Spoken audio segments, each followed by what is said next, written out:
गांव के बीचों बीच एक कच्ची सड़क के किनारे हर दोपहर एक छोटा सा ठेला सज जाता था।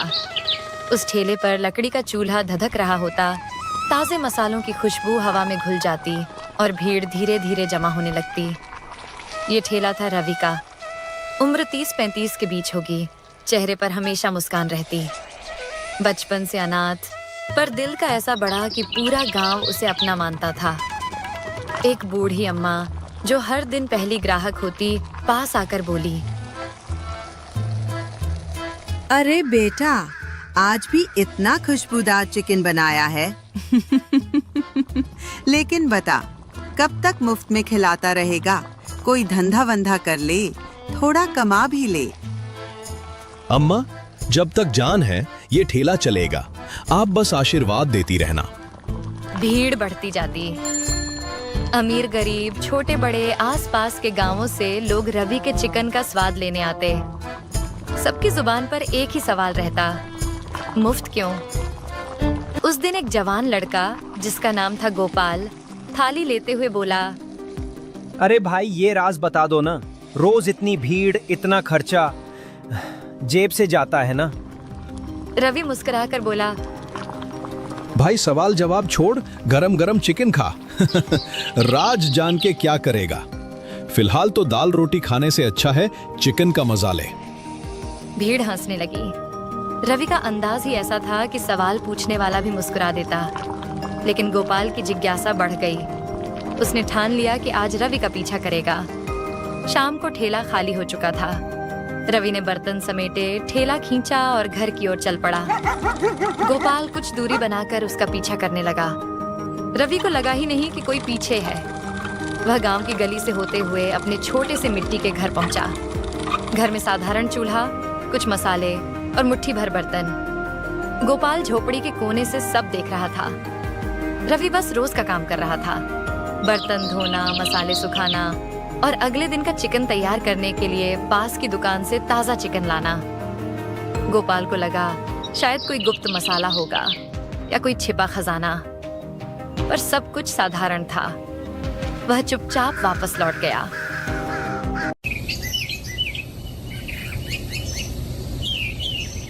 अगले दिन गोपाल फिर ठेले पर आया। भाई, कल रात तेरे घर तक गया था। रवि मुस्कुराया और कहा, अरे वाह। क्यों मैया, रेसिपी चोरी करनी थी क्या? रेसिपी नहीं। जानना था कि तू हर दिन इतना चिकन मुफ्त में कैसे खिला देता है। तेरा कोई नफा नहीं, ना पैसे आते, फिर कैसे? भाई, तेरे जैसे बहुत लोग पूछते हैं, पर सुन, ये राज जान के तू क्या करेगा? मुफ्त का चिकन खा, पेट भर और घर जा। राज जानने की भूख मत रख। ठीक है, पर एक दिन तो बता ही देना पड़ेगा। अरे हाँ, वो दिन आएगा। एक दिन पूरा गांव जान जाएगा। लेकिन अभी मत जान, अभी तो बस खा, नहीं तो चिकन खत्म हो जाएगा। तू भी ना, बड़ा ही अजीब आदमी है। अजीब हो तभी तो सबको मुफ्त में चिकन खिलाता हूँ। रवि ने आंख मारते हुए कहा, भीड़ ठहाका लगाती है, मसालों की खुशबू हवा में फैलती है, हर कोई चिकन का स्वाद ले रहा है, लेकिन दिल के अंदर सबके मन में वही सवाल गूंज रहा है, रवि आखिर ये सब कैसे करता है? गांव में यह चर्चा का विषय बन चुका था। हर कोई राज जानना चाहता था, लेकिन रवि का रहस्य फिलहाल अंधेरे में ही था।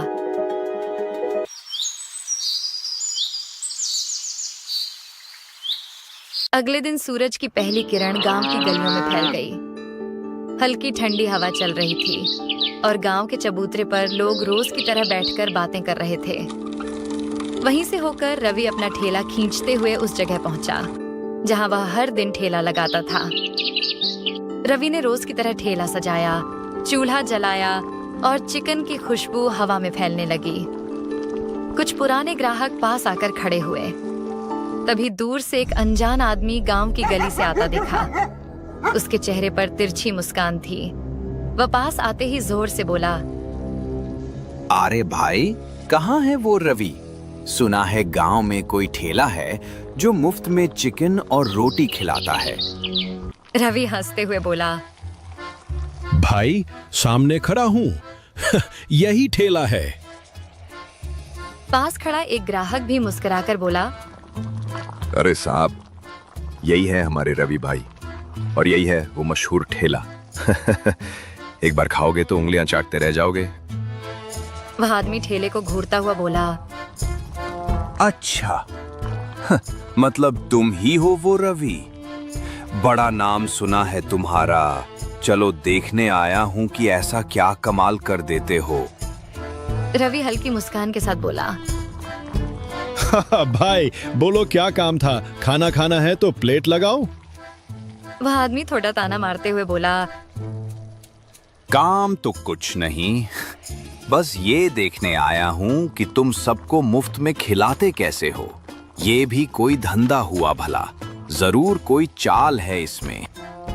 रवि ने शांति से कहा, जैसे बाकी लोग पैसे लेकर खिलाते हैं वैसे मैं मुफ्त में खिला देता हूं। इसमें चाल क्या होगी? वह आदमी अचानक आवाज ऊंची कर बोला, मुफ्त का खाना ये सबको बेवकूफ बनाने का तरीका है। जरूर ये सड़ा गला सस्ता चिकन लाता होगा। लोग खाकर बीमार पड़ेंगे। कोई इतना नेक दिल नहीं होता कि रोज मुफ्त में सबको खिलाए। ठेले पर खड़े ग्राहकों में हलचल मच गई। कुछ लोग एक दूसरे की ओर देखने लगे। रवि शांत था। भाई तुम्हारे कहने से कुछ नहीं होता। मेरे ग्राहक जानते हैं कि मैं कैसे बनाता हूं। आज तक किसी को एक खरोंच तक नहीं आई। वह आदमी हंसकर बोला, आज तक नहीं पड़ी पर कल पड़ सकती है। देख लेना, गांव वाले समझदार हो जाएंगे। मुफ्त का लालच छोड़ देंगे। यह कहकर वह आदमी तिरछी नजर डालता हुआ चला गया। ठेले पर सन्नाटा छा गया। शाम तक यह खबर पूरे गांव में फैल गई। रवि का चिकन मत खाना, उसमें कुछ गड़बड़ है। मुफ्त का है, कोई भरोसा नहीं। कहीं बीमार पड़ गए तो। लोगों में डर बैठ गया। रात को रवि अपने घर लौटा। ठेले को कोने में रखकर बिस्तर पर बैठ गया। उसका चेहरा उतरा हुआ था। तभी उसका एक ग्राहक रामू उसके घर आया। रवि भाई, गांव में चर्चा चल रही है कि अब कोई भी तुम्हारा चिकन नहीं खाएगा। सबको डर है कि तेरे खाने से लोग बीमार पड़ सकते हैं। रवि ने गहरी सांस ली और कहा, देख भाई, जब चीज मुफ्त मिलती है लोग उसकी कदर नहीं करते। ये दुनिया का दस्तूर है। कोई बात नहीं, कल देखेंगे कितने लोग आते हैं। अगर कोई नहीं आया तो मैं अपना ठेला किसी और गांव में लगा दूंगा। रामू उदास होकर चला गया। शाम को गांव के चबूतरे पर लोग फिर इकट्ठा थे। बातचीत का विषय वहीं रवि का ठेला था। कल अगर कोई नहीं गया तो अच्छा है। हाँ, जाने दो, कहीं सच में कुछ गड़बड़ हो। रवि को समझना चाहिए कि मुफ्त का लालच खतरनाक होता है। गांव का माहौल भारी हो गया। उस रात रवि बिस्तर पर लेटा छत को देखता रहा। अगर कल कोई नहीं आया तो क्या मैं अपना वादा तोड़ दूंगा? मैंने सबको खुश रखने की कसम खाई थी। अब क्या करूं? क्या मैं सबको अपना राज बता दूं? रवि के दिल में बेचैनी थी। उसने करवट ली, आंखें बंद की और धीरे धीरे नींद में डूब गया। गांव के आसमान में चांद टंगा था, लेकिन उसके दिल का अंधेरा बढ़ता जा रहा था। अगली सुबह गांव में हलचल थी। हर कोई यह चर्चा कर रहा था कि आज शाम रवि चौपाल पर सबके सामने अपने मुफ्त चिकन का राज बताएगा। लोग आपस में फुसफुसा रहे थे। देखना, जरूर कोई चाल होगी। हाँ भाई, कोई मुफ्त में इतना बढ़िया खाना नहीं खिला सकता। आज तो सब खुलासा हो ही जाएगा। उधर रवि चुपचाप अपने ठेले पर खड़ा था। ठेले पर चिकन बन चुका था, लेकिन ग्राहकों की भीड़ गायब थी। आज सुबह से कोई भी उसकी तरफ नहीं आया। वह मन ही मन बोला, ठीक है, अब वक्त आ गया है कि सच सबके सामने रख दो, चाहे लोग क्या सोचे। शाम को गांव का चौपाल खचाखच भरा हुआ था। बच्चे, बूढ़े और औरतें सब जमा थे। गांव का मुखिया सबसे आगे बैठा था। उसके चेहरे पर मुस्कान थी, लेकिन आंखों में गहराई का दर्द भी झलक रहा था।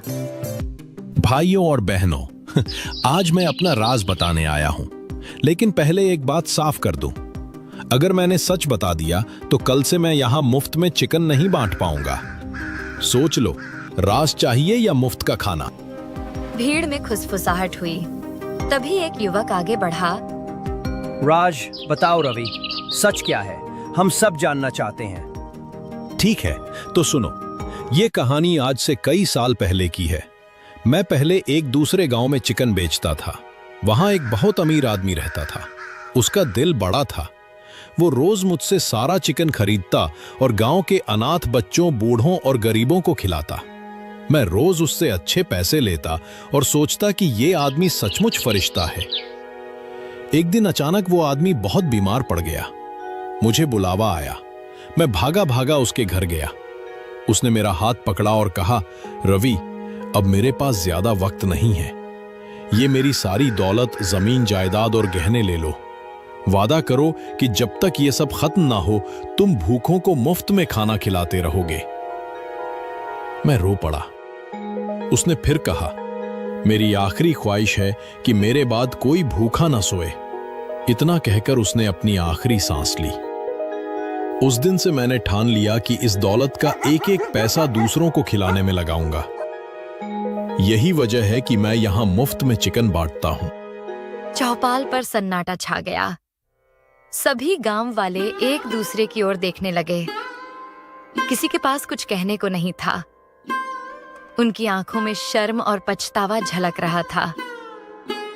रवि बेटा, हमें माफ कर दो।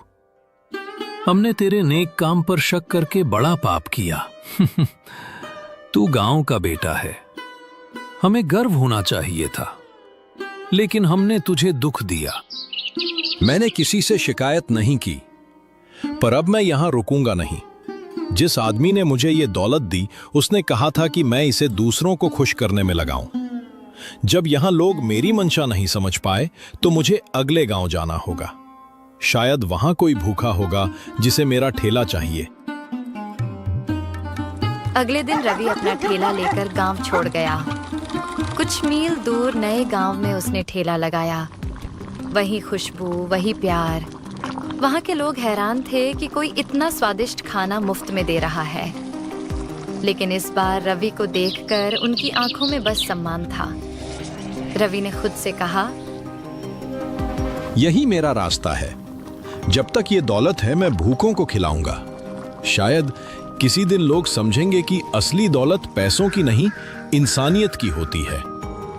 और उस दिन से रवि की कहानी गांव-गांव गूंजने लगी।